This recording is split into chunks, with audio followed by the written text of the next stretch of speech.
le Mali et le Burkina et la Guinée-Conakry veulent se mettre ensemble pour créer leur fédération, ça c'est leur problème. C'est leur problème et ça ne concerne que eux. Et je crois qu'à ce stade de réflexion, il faut comprendre que il y aura de grands bouleversements au niveau donc de l'Afrique de l'Ouest. Et ce bouleversement sera donc la suite logique des événements passés. C'est parce que le Mali et le Burkina Faso se sont sentis orphelins, isolés, qu'ils vont décider de se mettre ensemble. Parce que la fédération est un projet qui n'a pas encore vu le jour.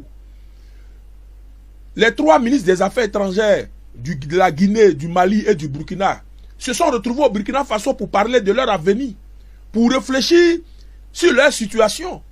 À l'occasion de cette rencontre, le premier ministre de la transition burkinabé, son excellence Apollinaire, a profité pour jeter les bases d'une fédération. Il a proposé au ministre des Affaires étrangères de réfléchir à la création d'une fédération. Mais je crois que ça, c'est leur problème.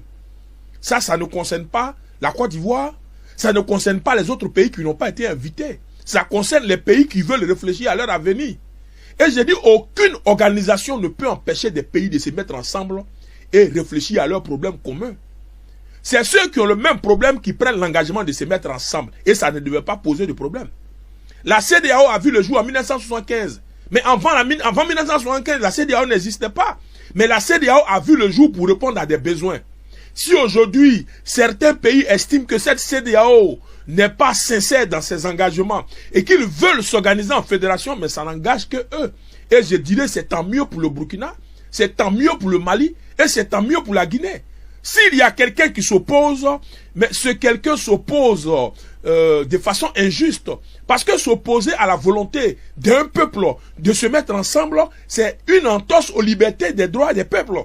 Et je crois que la CEDEAO doit donc arriver à l'évidence que si le Mali et le Burkina et la Guinée venaient à créer une fédération, ce serait donc son échec et sa disparition.